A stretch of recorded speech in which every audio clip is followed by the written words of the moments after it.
We'll begin with judicial matters. An FCT High Court sitting in Maitama, Abuja, has granted bail to the former governor of Taraba State, Darius Ishaku, in the sum of 150 million naira and 2 sureties in like sum. The sureties must be resident in Abuja, and one of them must be at a director level in the civil service. Also, the former governor is to deposit his travel document with the registrar of the court. Mr. Ishaku was arraigned by the EFCC on a 15-count charge of money laundering, alongside former Permanent Secretary of Local Government and Chieftaincy Affairs, Bello Yero. He pleaded not guilty to the charges. Mr. Yero was also granted bail on the same conditions as a former governor of Taraba State. In the meantime, the chairman of the Independent Corrupt Practices and Other Related Offences Commission, Musa Aliyu, says the commission in September 2024 recovered more than 13 billion naira that was previously diverted. He made the statement at the launch of the ICPC Strategic Action Plan 2024 to 2028. Celestina Iria reports. Nigeria currently ranks 145 out of 148 countries in the Corruption Perception Index. This indicates that corruption is still a major issue in Nigeria. It has therefore called for strategic planning and cooperation by relevant agencies to ensure corruption is eradicated. My Lord. To get ahead of corrupt individuals, the ICPC has launched a 4-year strategic action plan. Corruption is not only about peddling money. People believe that, stealing government money is what constitutes corruption. I dare to say that corruption is failing to do what you ought to do. Having a strategy is like having a book on the shelf. What is extremely important is the implementation, the ability, the commitment, the proficiency, the acumen you need to implement. That is where the major work is. The strategic action plan is anchored on 5 pillars. There is issue of prevention of corruption. 2, there is ethical orientation. 3, there is public engagement. 4, there is recovery of process of crime and management. And lastly, the issue of enforcement and sanction. People, critical stakeholders have been invited before, were invited before now to make inputs. Those who are to drive, it is not ICPC alone. There are other critical stakeholders. It is when you bring them on board, you ask for their perspectives that you can, ensure that they will also come together to ensure that it is implemented. The ICPC strategic plan is aimed at achieving a corrupt-free Nigeria. The ICPC says in 2023, it was able to track over 220 billion naira assets through 176 ministries, departments, and agencies of Nigeria through its 6th phase of constituency, executive, and project tracking initiative. Celestina Iria, TVC News, Abuja. Away from that, President Bola Tinubu has transmitted 4 fiscal policy and tax reform bills to the Nigerian Senate for its consideration and passage.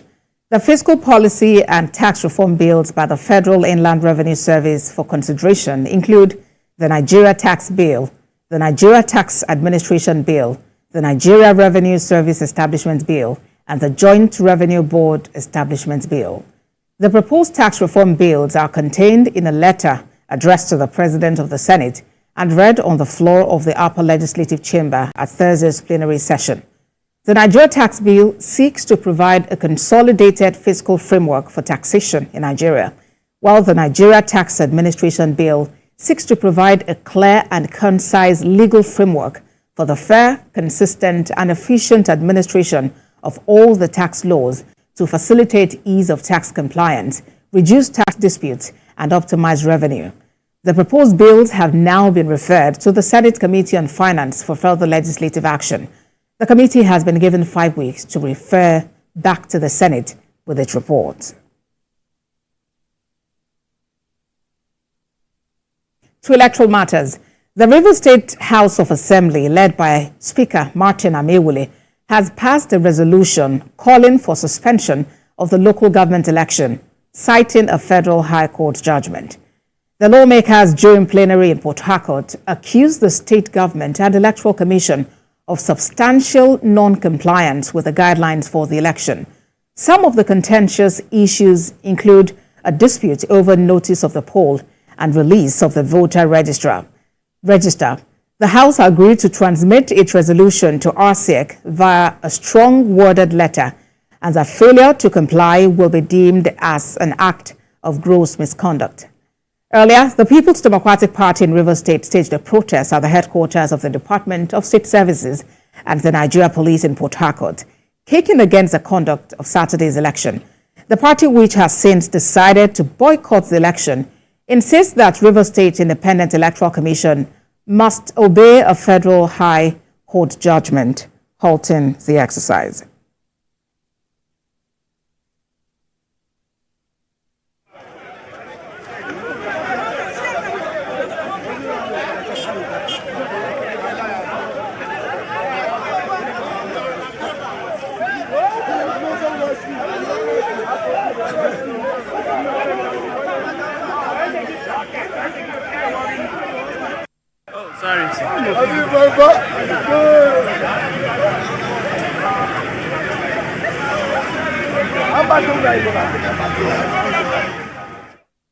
A TVC News correspondent Uche Okoro joins me on the news for more on this development. Uche, by RSIEC timeline, the local government election should actually kick off in less than 48 hours. Tell us more about this call for suspension of the council polls. The call for suspension has been raging ever since the governor via the Rivers State Independent Electoral Commission announced that the poll was going to take place on the 5th of October. Now, those who are opposed to this particular election are saying that the RSIEC is flouting the local government law, has flouted the local government law by failing to announce, give notice of poll at least 90 days to the expiration of the tenure of the elected council chairman whose tenure expired in June 2024. Rather, in contrast, the state government is saying that they are within the ambits of the law, acting on the judgment of the Supreme Court, which gave states the liberty, or a 3-month breather to conduct local government elections. So it's basically what's going on in the state now is one court judgment against the other. It is basically a battle of supremacy of court judgments. While the state government is relying on the Supreme Court judgment as well as an earlier judgment, said it's secured in September. Those on the other side are relying on that from the Abuja Federal High Court judgment. So, but from all indication, the RSIEC don't seem to be bowing to pressure. As I speak to you, just a few meters behind me, it's where you have the state's headquarters of RSIEC here in the capital.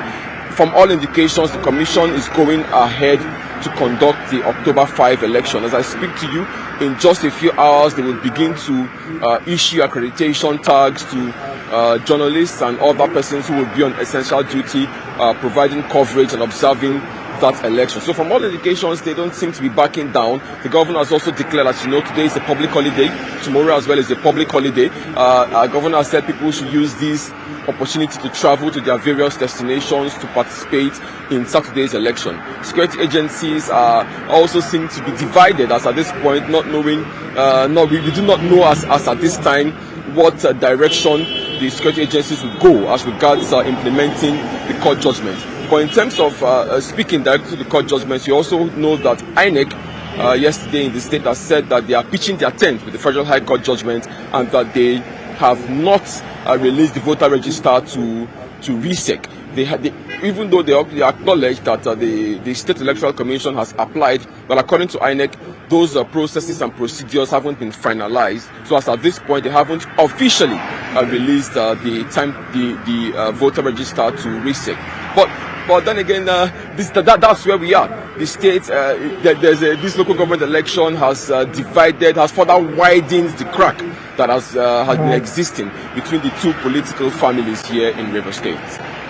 All right, Uche, thank you for that update. We'll definitely get back to you on how these matters unfold in the coming hours and days. Uche Okoro for us in Port Harcourt, River State.